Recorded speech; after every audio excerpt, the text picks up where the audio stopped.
Welcome to the beginner series.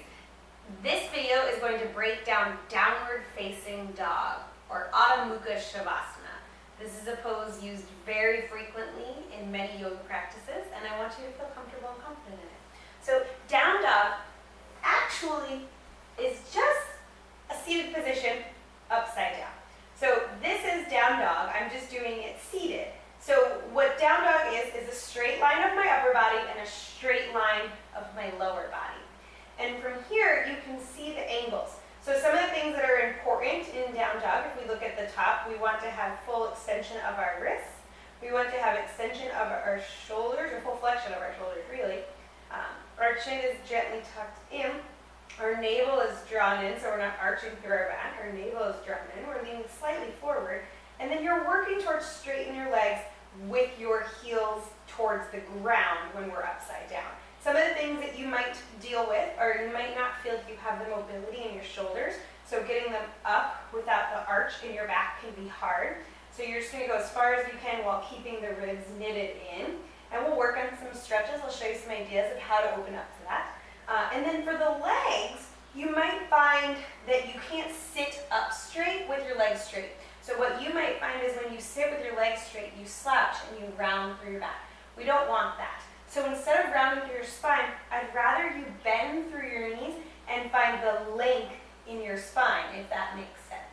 So find the length in your spine with the bent knees. So let's take this upside down so you can see it. So coming into down dog, a really simple transition is to come from table, shoulders over wrists, hips over knees, and then you're going to lift your knees off the mat.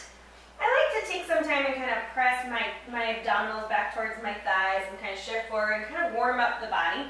And then when you get there, you can start to lengthen through the legs. So ultimately, I'll show you good form here in down dog. I'm pushing through all 10 fingers. I have my shoulders rolled open, so I'm rolling the eyes of the elbows forward. So what that looks like here, if you're looking from the front, is I'm rolling the elbows forward instead of back. So if you notice when I roll them back, my shoulders get really crunched by my ears. And when I roll them forward, I have room in my shoulders. That's what we're looking for. From there, you're gently pressing your chest towards your thighs. Your gaze is between your calves or your thighs, maybe your belly button if you have a more advanced practice. If you're having trouble keeping the back from rounding, I want you to bend through the knees and lift the heels. It's okay if the abdominals even connect to the thighs. I want you to have that good alignment with your sit bones moving towards the ceiling. So not rounded, but lifting towards the ceiling. You should get to the point with your down dog where you can feel really relaxed here. I can stay here for minutes at a time without a strain on my body because I've worked towards it. So when you're first working towards it, you can come to table and try to hold that solid for 5 or so breaths. And then you make your way up into your down dog and see if you can hold that for 5 or so breaths. Now, if you're finding that even with rolling the eyes of your elbows forward, you're having trouble pressing your chest back and getting that opening in your shoulders, a really great stretch is to come into puppy pose.